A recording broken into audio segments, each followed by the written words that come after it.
Naanaunta ka sa saktong tao, pero tungod sa imong uwag, nailisan na noon nimo. Nailisan nimo walay klaro.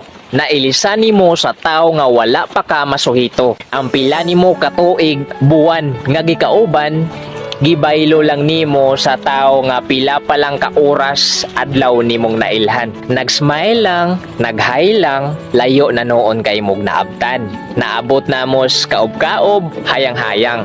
Natintal ra ka sa babaeng pokpo og ang paa, pinagimaw ang dughan, pinalakra nga tubangan. Maunay resulta sa mga dili maminaw ug pahimangnuan. Ingnan sa asawa, ingnan sa bana, ingnan sa uyab, nga ayaw pakiklaws ana kay wala ko'y salig, pero padayon ramang gihapon nga nagtuman. Kay kung maistoryahan, moingon raman. Salig na ako, dili lagi ko magbinuang. Maunang ang pagkagahig ulo, mahay-mahay.